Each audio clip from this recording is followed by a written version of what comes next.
Okay, so if we could go to slide four, or sorry, slide two, please, that would be great. All right, so I'm just going to read the land acknowledgement. So Halton, as we know it today, is rich in history and modern traditions of many First Nations and the Métis. From the Anishinaabe to the Attawandaron, the Haudenosaunee, and the Métis. These lands surrounding the Great Lakes are steeped in Indigenous history. As we gather today on these treaty lands, we have the responsibility to honor and respect the four directions: land, waters, plants, animals, ancestors that walked before us, and all the wonderful elements of creation that exist.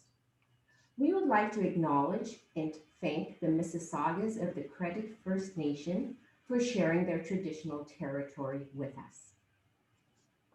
Next slide, please. So this is us, and so Oh, just an sorry. overview. That's okay. So we can move on from that slide. Thank you. So in today's webinar, my colleagues and I will present an overview of the characteristics of the severe LD profile and the considerations when teaching mathematics. We will also explore and share a variety of effective strategies to support student learning in mathematics. So we're just going to quickly go over some of our Zoom features. You can see us, but we can't see you. So please use the Q&A room below for any questions you may have. My colleague Shannon, as we mentioned, will be monitoring the Q&A and chat room, and we will pause later on to answer any questions you may have. Many of the materials and resources we share today have been acquired through research, professional development, professional readings, and social media. We hope that these resources will be shared amongst your colleagues and provide some support as we continue to develop relevant and engaging lessons for all of our learners. We also want to highlight some ways in which you can engage struggling or distracted learners, whether in the brick and mortar or online classroom. This slide deck, a recording of this webinar, and all resources will be emailed to you later this week or early next week. Please feel free to share freely amongst your colleagues. And we'll just move to the next slide. Thanks. So today we're just going to ground our understanding of the term learning disability. I will be using the definition found in PPM 8 from the Ontario Ministry of Education, identification of and program planning for students with learning disabilities. The Ministry of Education defines learning disability as one of a number of neurodevelopmental disorders that persistently and significantly has an impact on the ability to learn and use academic and other skills that affects the ability to perceive or process verbal or nonverbal information in an effective and accurate manner in students who have assessed intellectual abilities that are at least in the average range. Results in academic underachievement that is inconsistent with the intellectual abilities of the student, which are at least in the average range, and or academic achievement that can be maintained by the student only with extremely high levels of effort and or with additional support. Also, many students with learning disabilities have already shown precursors or signs of learning disabilities before they enter school, such as language delays, difficulties with rhyming, counting, or fine motor skills, or behavioral manifestations. However, for most students with learning disabilities, difficulties in learning may not be noticed until the early school years. After a period of instruction that has taken into account individual students' strengths and needs, it will become evident that some students who are experiencing difficulties in learning may potentially have a learning disability. So thank you, Shannon. We're just going to move to the next slide. So this slide is just an introduction to what we're going to do in the next few slides in our webinar. So just an overview of the LD learner profile in mathematics.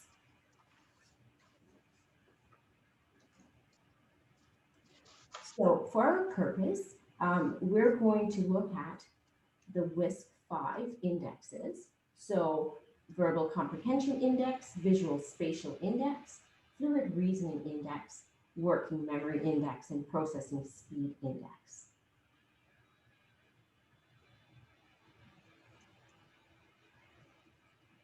So we can just stay at the other slide. That's fine, the previous one. Thanks, Shannon. So the Wechsler Intelligence Scale for Children, 5th edition, is an intelligence test that measures a child's intellectual ability and 5 cognitive domains that impact performance. The WISC-5 provides subtests and composite scores that represent intellectual functioning in specific cognitive domains, as well as a composite score that represents the general intellectual ability, or the GIA.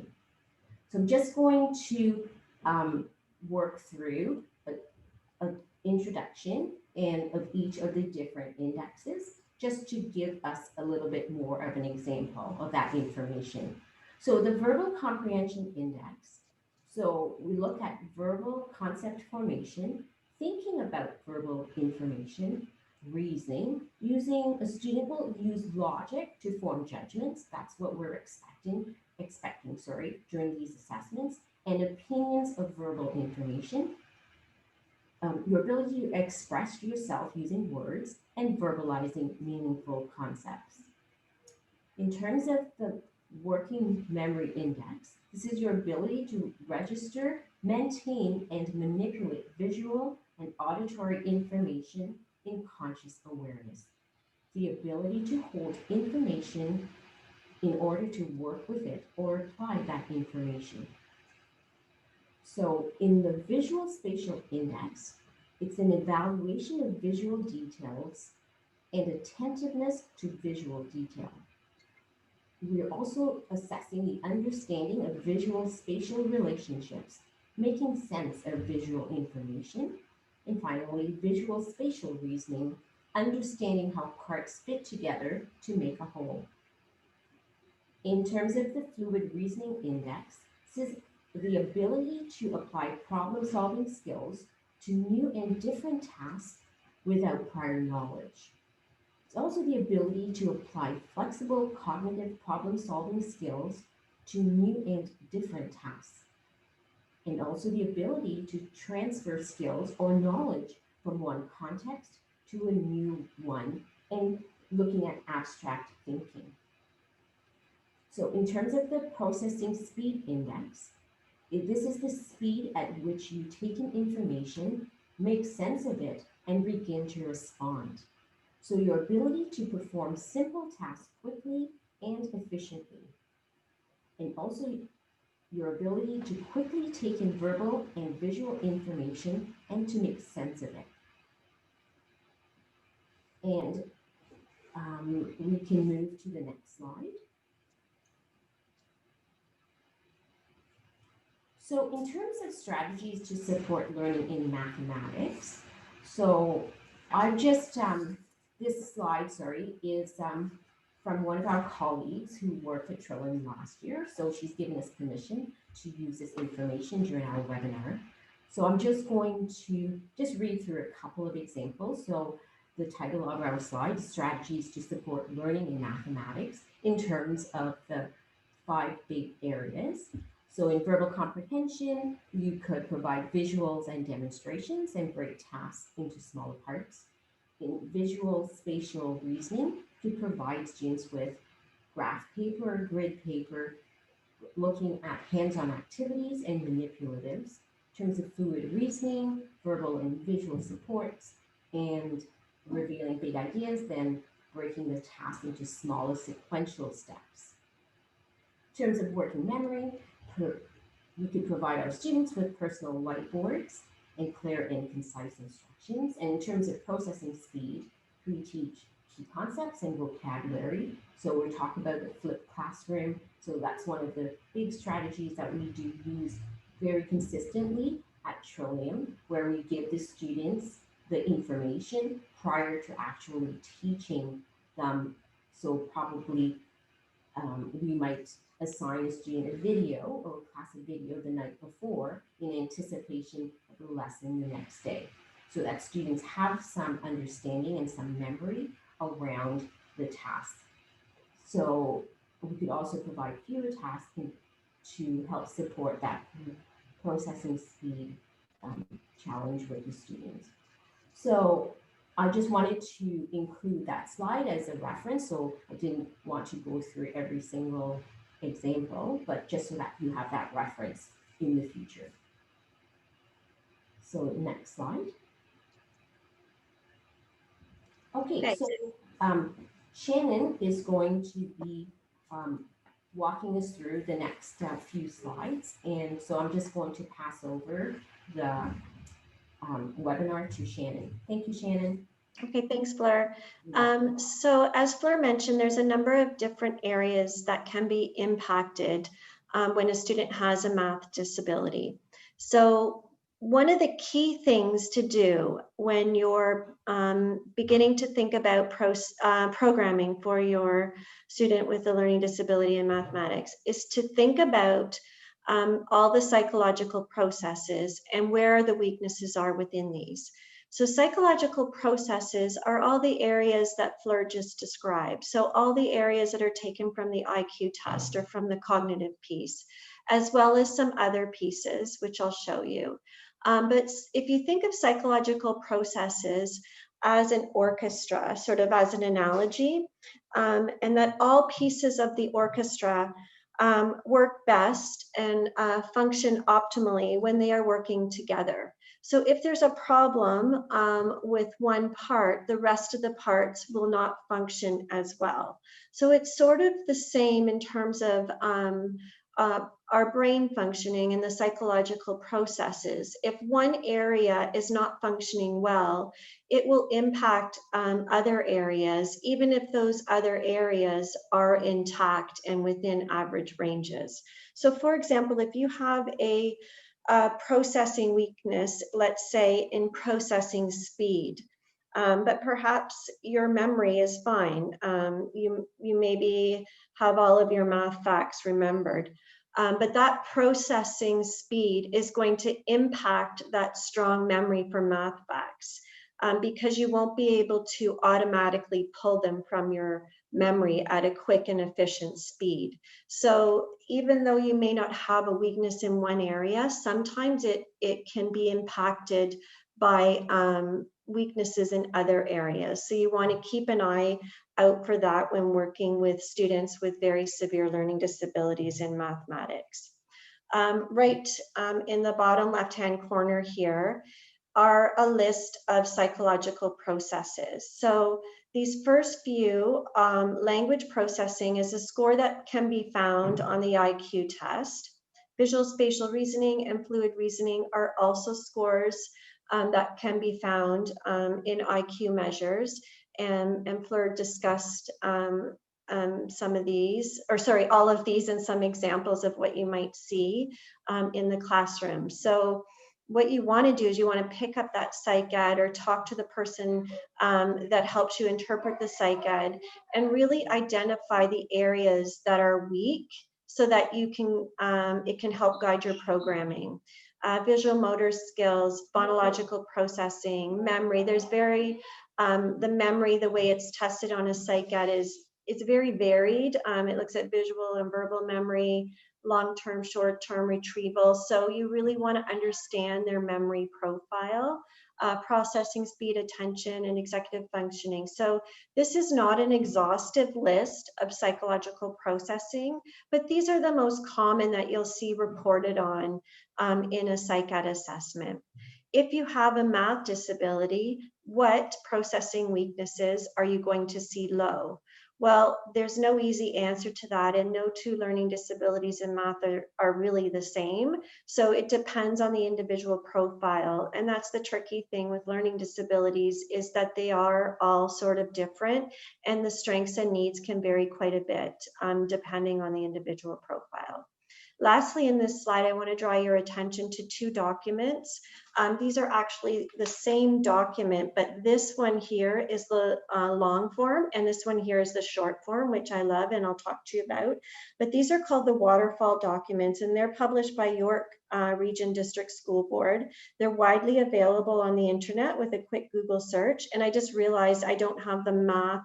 There is a waterfall document specifically for math, so I'll make sure that gets included on this slide before it gets sent to you after the presentation.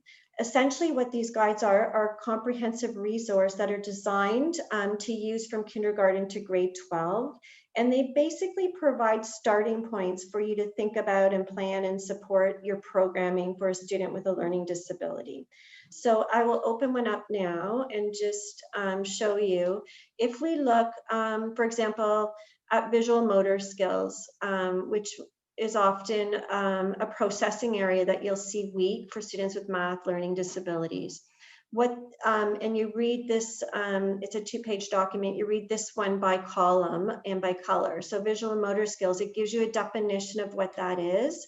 It tells you what are you going to see in the classroom, so the signs in the classroom, and then it tells you instructional, environmental, and assessment strategies, and as well some text strategies. This here, I think in terms of our virtual teaching, we've come a long way. So there's a lot more that could be included here, and we're going to give you some examples in the slides to come. So I urge you to use documents such as that, or perhaps ask around at your school board what is out there in terms of connecting the weaknesses in the psychological processes with strategies and accommodation suggestions.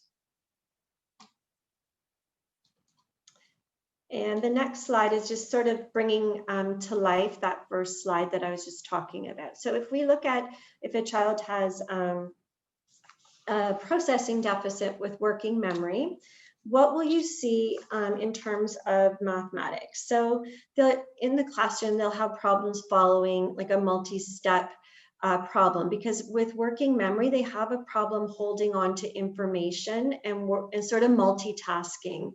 So they need to put everything right in front of them, sort of like on a workbench, and have it real and able to manipulate in order to accommodate for the weakness. These kids really have a hard time self-monitoring. They don't really know when they're wrong with things. And they have a hard time rechecking their work. They're not the kind of kids that will, they may still have the effort and desire to do it, but won't think to go back to do it because they need some support and guidance and scaffolding there. They won't know to sort of give up one way of solving the problem and trying a new way. If it's not working, they'll just keep going with it because they can't see the forest through the trees sometimes with disabilities in this area. They'll struggle with mental calculations because of the requirement to hold a lot of information in their brain. So here are a few strategies that we've listed for you. One strategy is using mnemonic aids. So this one is like PEDMAS, or I think another popular one is BEDMAS. So for augmenting that memory and giving them a hook to hold on to and remembering the steps, that is a strategy that would work for working memory. There are, of course, many more, but that's just one example. Another common area that you would see in terms of processing skills that is weak for students with the diagnosis of a math learning disability is weak visual motor integration skills. So this is a child's ability to make connections and reason with visual skills, and that involves some sort of motor component. So being able to be really precise and exact when you're using when you're integrating a bunch of information, and when, like, for example, on paper and pencil tasks or anything involving fine motor in math will be tricky. So here's an example of how to sort of scaffold and support a student with visual motor integration. So this would be an example from the primary curriculum where kids are making nets for 3D shapes. So if a child has fine motor skills and you're wanting them to make a net, the net might be pretty small. So one thing I've done is blown it up on the photocopier. So instead of making a 3D shape, perhaps that would fit in the size of their hand, you're blowing it up so the 3D shape is the size of a piece of paper. So it's not requiring so much accuracy and precision with their fine motor skills. So enlarging the net. Another thing is to provide a completed sample of what it needs to look like at the end. And if you color code it, that makes it even more multisensory for them. And this is still in an abstract realm. What you might want to do is connect it and make it more concrete. The way to make things concrete and connect abstract concepts to the concrete is by hooking it to something that's real and that the kids know in their life, such as a Rubik's Cube. And then they have a schema to help build their memory. Okay, so I think I will continue on here, and I am passing the microphone over now to Emily. So there you go, Emily. Thank you so much, Shannon. All right, so as I mentioned before, I am the Assistive Technology Advisor at Trillium. So my main focus for this presentation is to kind of introduce some of the assistive technology that you can use in any classroom really, but more specifically to a math class. So the amount of resources and platforms that exist right now to accommodate students with learning disabilities is incredible. In order to do so and find the right tools to use, it's important that educators know how to use technology to meet the learning needs of their students. So technology, in this case, I'm going to be focusing on assistive tech. So as you can see on the slide here, there are some instructional and assessment tools that teachers can use in the classroom when teaching math. Things like tools and representations and manipulatives, having conversations about math, co-creating your learning goals and success criteria with your students so they understand their learning expectations are things that teachers are doing to teach math. And now we are kind of going to transition that idea and kind of enhance it with the use of assistive technology. So we are going to look at some of the ways that you can do that based on the devices that students are using and additional third-party programs, apps, and websites that will be able to support students with LDs in an online learning environment. So Shannon, if you don't mind just going on to the next slide. Thank you so much. So one thing to note about assistive technology is that there are low-tech pieces of equipment that students can use, and there's high-tech. So it doesn't all have to be on a device. There's things like you can see here in the visuals, manipulatives, calculators, graph paper, rulers. So things that are low-tech, that are considered essentials that will assist students in completing the task at hand. So having these things will be extremely beneficial when practicing their math skills. And these are both online and in person that you can use them. So it's really nice that you can customize it based on the student's learning preferences. So apart from the traditional math tools that you can see on the left side of the screen, then we start getting into the high-tech pieces of equipment. So things that are available on your devices. So like I mentioned before, different apps and programs that students can use to kind of support their learning needs. So the best part about these low-tech and high-tech things that are available on devices is that they're extremely accessible. So a lot of the stuff is already available on devices without having to download additional programs, and they are customized to your personal preferences and your settings. So I will continue to kind of explain how you are able to customize that. So Shannon, if you don't mind going to the next slide, thank you so much. So one thing I want to highlight, which can often get overlooked, is the built-in assistive technology that is available on devices. So as I just mentioned, not all assistive tech has to be downloaded. There's things that are available, kind of like the ones that I have here in this chart, that kids are able to use. So text to speech, a great function to read math problems out loud, or printing or print screen, and screenshotting. So if you want to take a quick snapshot of something that's really standing out to you, whether it's a definition of something or a graph that a student is looking at, they're able to kind of record that information and keep note of it. So in these settings is where students are able to customize these preferences, which is really helpful in supporting their individual learning needs. So enabling, as I mentioned, text to speech will read the math problem out loud so you can understand what you're being asked to do, or organizing your taskbar to make sure the calculator is readily available when you're going to need it. The list of AT goes on, and it's important to look at what is available. So for example, I'm going to kind of try to draw connections with the challenges and difficulties that students with LDs might have, just like Shannon and Fleur mentioned, and kind of connect them to appropriate assistive technology that they can use. So a student might be having difficulty with phonological processing. They struggle with decoding math texts and are working at a slower pace. So text to speech is a great tool to use so students can listen to the words and practice interpreting them. And another cool feature of text to speech is that you're able to kind of control the voice, whether you want it to read slower or faster, so you're able to comprehend more.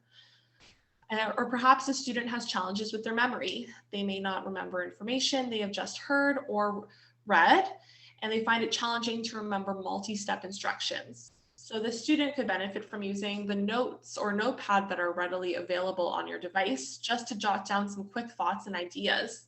And they can even use the speech to text function to say what it is that they want to make note of for easy use. So it's really cool that you can use multiple assistive technologies at the same time so that you're able to achieve the goals that you are trying to do. Let's say there's a student who has difficulty with attention. They get easily distracted and aren't focusing on the task at hand. One solution here could be to eliminate unnecessary icons from the toolbar and pin only the essential ones.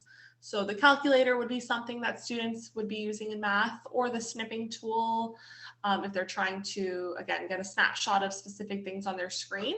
So just pinning these essential assistive technologies to the taskbar can help students stay organized and minimize other distractions.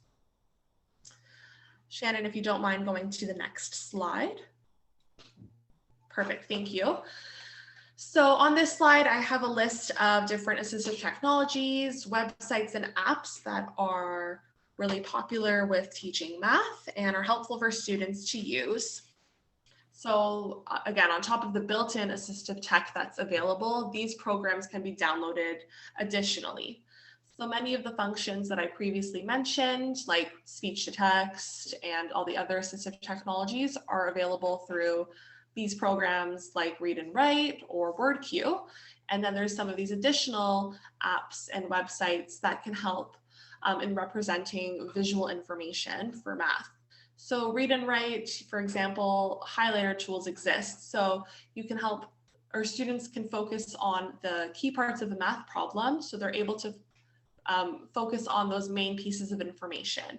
Or students who struggle with language can demonstrate their learning with visual images rather than words, using something like Jamboard or one of these apps that allow students to kind of draw and play around with the different visuals that they would be creating in math. Or why not have them create a graph digitally rather than struggle with lining up columns and gripping a pencil if they have challenges with their visual and motor skills. Some students might have difficulties with executive functions like planning and organization. So maybe using a program like Microsoft OneNote to make lists of tasks they need to get done is a beneficial resource to them. So the amount of assistive technologies is endless. There's something for everybody. And the main thing I wanted to highlight is that with the built-in assistive technologies and these additional programs. It's really cool for students to kind of explore what's available and customize their devices based on their individual learning needs so that they are being supported in the way that they need to the most based on the challenges that they are facing. So thank you so much, Shannon, and I can pass it off to Heather next. Hi, my name's Heather. As I said, I'm teaching math here. Thank you, Emily. I'm teaching math here at Trillium. I generally teach the high school math, so the things I'm going to show you are things that I made to fit in with a grade 9 applied level high school math course. So we have several units that we have to cover when doing the grade 9 math. Unit 4 for me was equations and angles. So Shannon, if you want to click on that hyperdoc. Sure. Thank you. You're welcome. I've generally found that math is typically one of the most difficult subject or courses to bridge that whole tech gap. I do end up using some paper and pencil tasks, even though here at Trillium, we're generally very, very techy. And I would say the majority of all the students' work is done digitally. But I also find that a lot of the kids here, typical LD learners, I would say, they have that mindset of I'm not a math person. So a lot of them come here, they've had difficulties with math in the past. So I'm trying to appeal to those kids. So 2 years ago, I started making these hyperdocs for certain units, and I've done them for most of the units in my math class now. It does take a lot of time to create them up front, but now I've used this will be my 3rd year that I've started using my hyperdocs. And I can update it and tweak it as needed, but for the most part, everything is there. So we like to engage in the flipped classroom here. Generally, the students live in res, so there's a homework section. So we're guaranteed that the students are doing homework at residence in the evenings. So how I do it was I will post this hyperdoc when we start the unit. I will post the whole hyperdoc on their Google Classroom. And on their homework logs for the res counselors and for the students, I will say, please watch the videos for 4.1 or look at the websites or do the activities on 4.1. So you'll notice let's look at the first box there, 4.1. So I color coded it. The 1 and 2 step worksheets would be the worksheets that I would do in class with the students. I've also posted videos for 1 and 2 step equations. I posted a website. Then I do Desmos activities. I post practice for them because a lot of times you'll find parents say, please send home homework for so-and-so.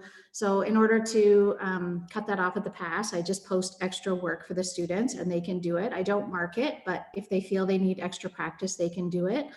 Shannon, if you want to click on the pink solutions. Sure. Thank you.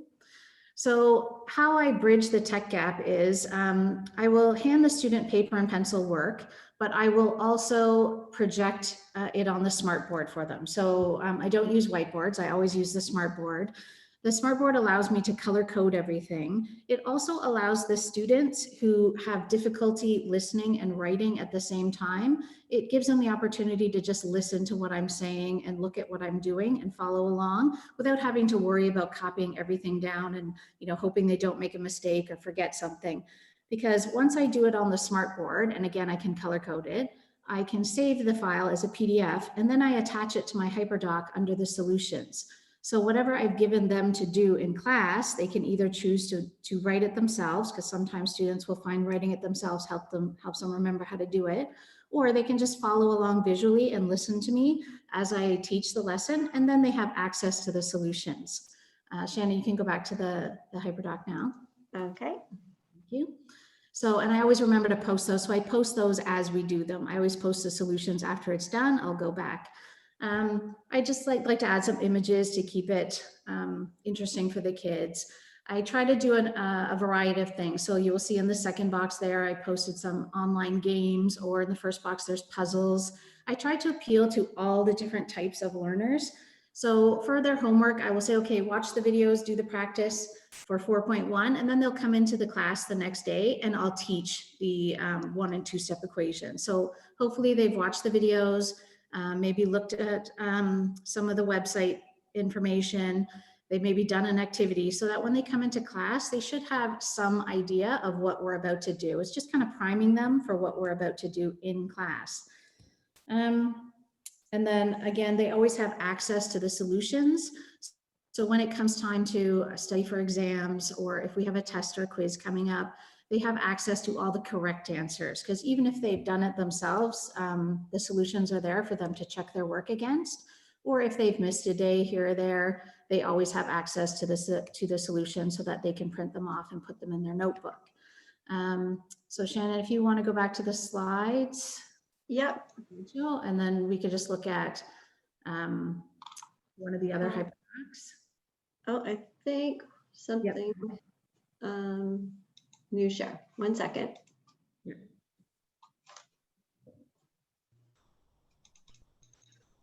Oh, wait, there we go. Tech issues solved. Okay, And am I moving to the next slide now, Heather? Thank you. There you go. Here's, you can click on the hyperdoc again. This is a hyperdoc for the relationships unit. So I just used the same template for all of them, and I just changed the color and put new images in, and then just change the links to everything. So the same thing, I will have videos, solutions, activities, practice sheets, and the worksheet we're going to be working on. I try and find websites that appeal to them. So I found Math is Fun is like a really great website.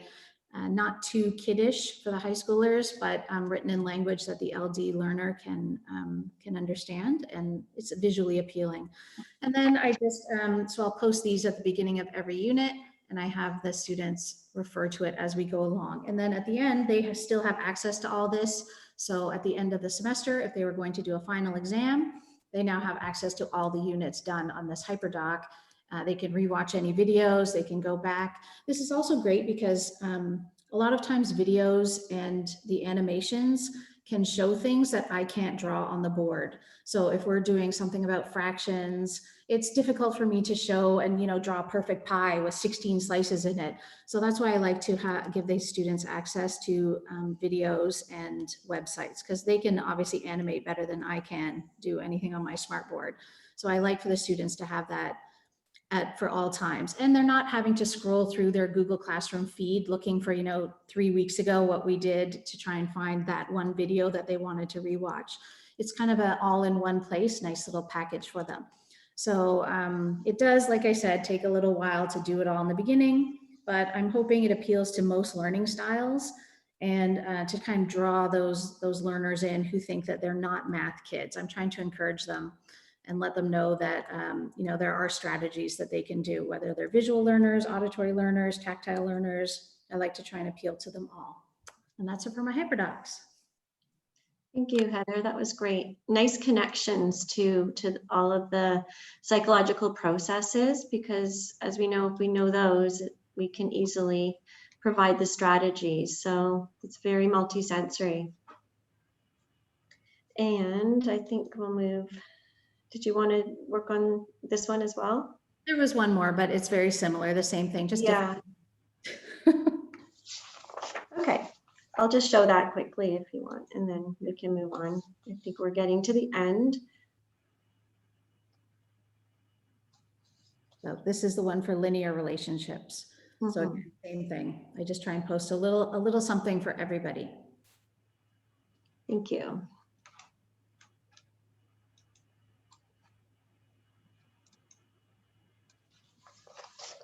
Okay, so thank you, Heather. That was wonderful. So we're just getting to the end of, pretty close to the end of our webinar session for today. Just wanted to show you this slide, just recommended resources. And we may add a couple of other ones after the webinar is over. And all this information will be sent to you, a recording as well as a PDF of the slide deck.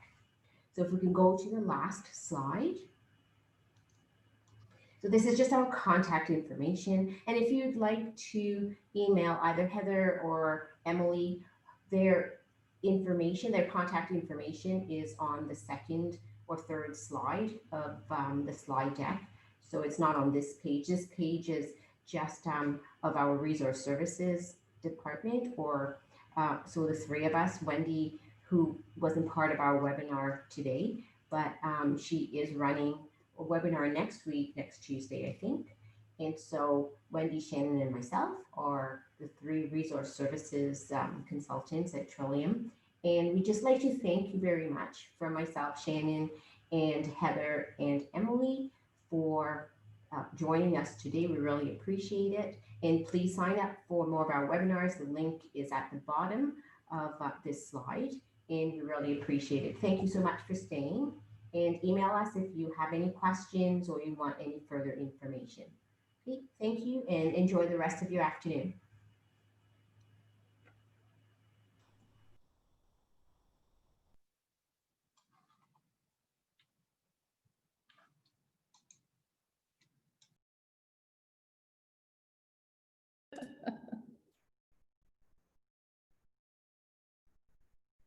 That was great. Are we done, Fleur?